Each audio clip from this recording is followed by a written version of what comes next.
Alright, good morning, good morning, good morning po sa inyong lahat mga kababayan. Batang Maynila to, it's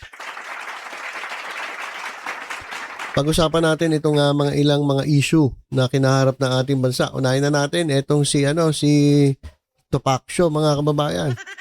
Itong si Tupaccio.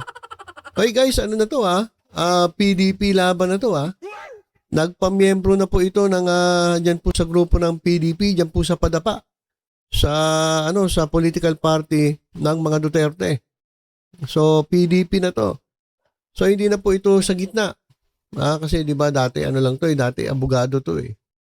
Ngayon, mukhang papasok na sa politika mga kababayan.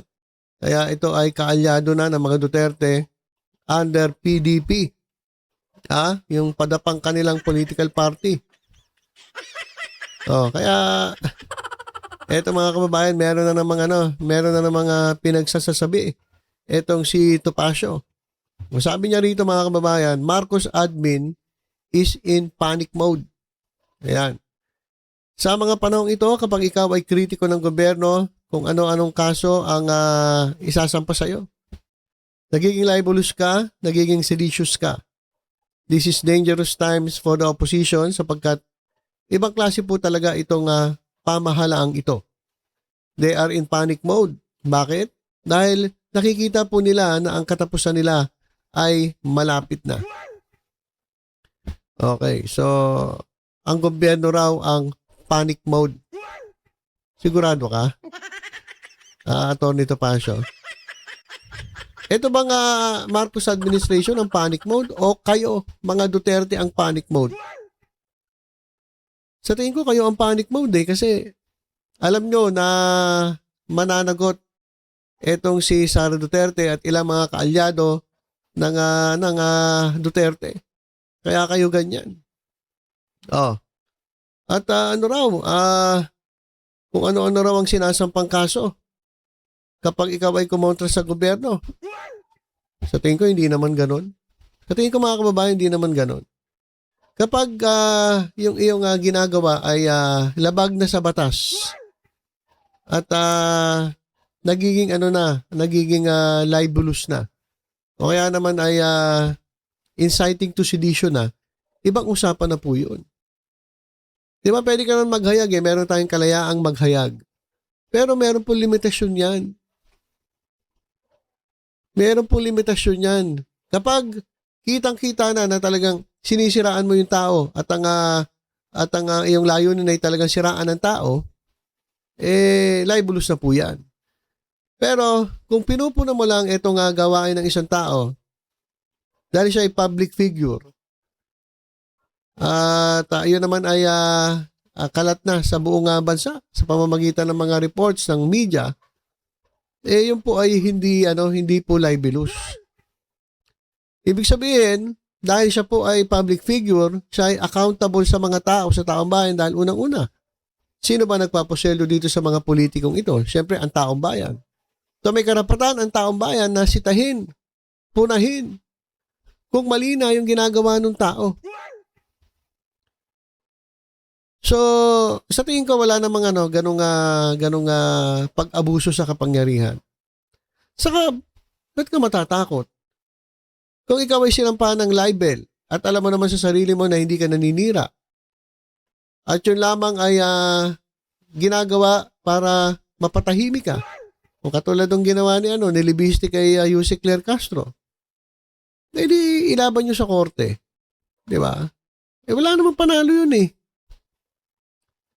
So, itong mga DDS na ito, ginagamit nila yung mga pagsampa ng kaso sa kanila wherein ang totoo naman talagang lalong-lalo na inciting to sedition. Nananawagan sila na bumitaw ng suporta ang Armed Forces of the Philippines dito sa kanilang presidente, sa kanilang commander-in-chief. Yan po ay inciting to sedition na. So, kapag ganon, tanggapin mo yung consequences ng actions mo. So, hindi yan panggigipit. Saka, grabe naman kayo. Maya't maya nga, ingay-ingay ninyo eh. Kung ano-ano sinasabi nyo sa presidente. Bakit hindi pa rin kayo nakakulong? So, hindi kayo pinagbabawalan, hindi kayo ginigipit. In fact, maluwag pa nga ang Marcos administration eh. Marami nga nagsasabi, sobrang bait ng presidente. Di ba? So ito nga sinasabi ni Topacio na panic mode na raw ang Marcos admin. Baliktad po yan mga kababayan. Ito pong Duterte Black, ito pong DDS, ito pong PDP, sila po ang in panic. Sila po ang panic mode. Kasi nga po, kapag hindi agad nila napalitan ng presidente, meron silang kalalagyan. Kaya ayaw nila paabuti sa 2028 kasi baka 2027 marami nang makulong. Baka bago mag 2028 ma-impeach si Sara Duterte. Kaya nga ngayon meron silang impeachment laban kay PBBM. Para lang ma-divert yung mga usapin. So mga kababayan, itong mga to pabiktim talaga. Tingnan nyo nga yung video na pinakita ko nung isang video ko. Sa last video ko na in-upload.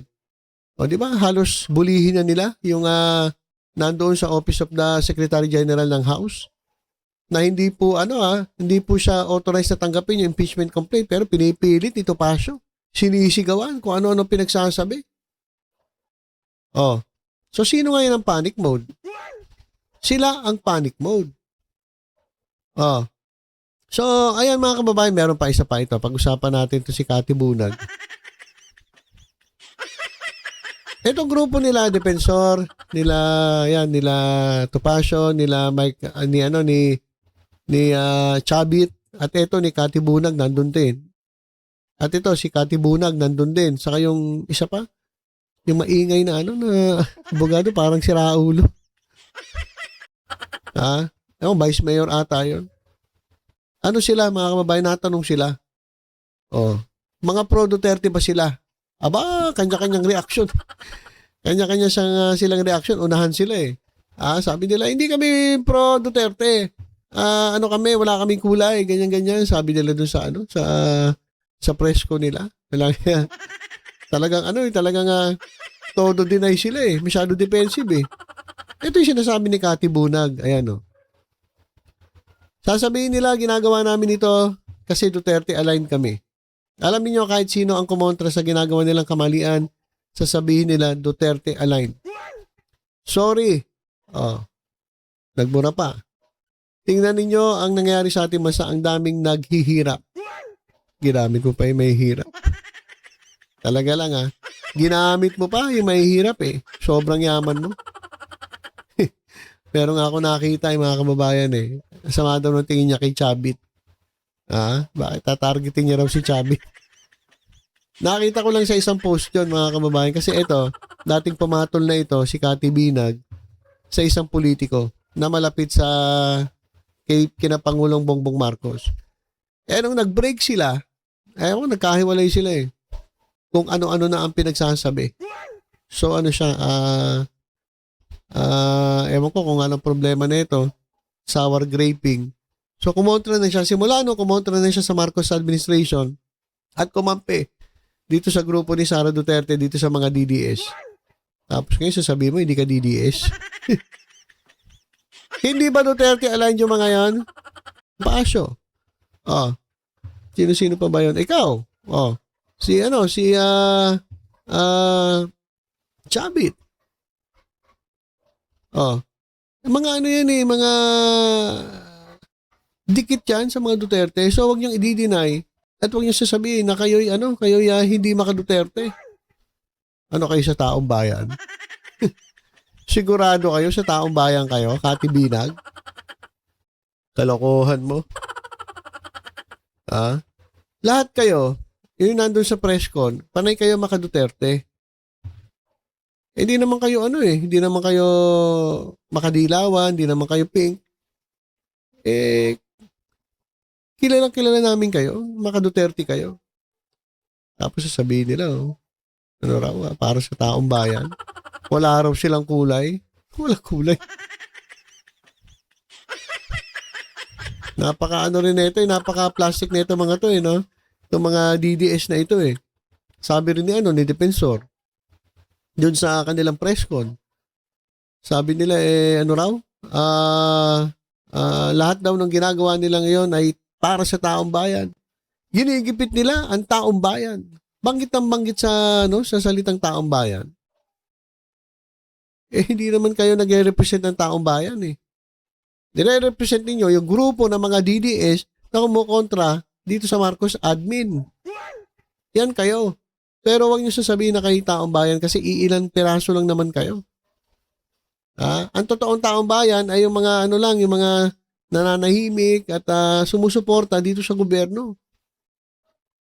Yung silent majority. Kayo, maiingay kayo kasi una dami yung trolls. Dami yung trolls sa social media. So ito si Kati Binag, rin to plastic din to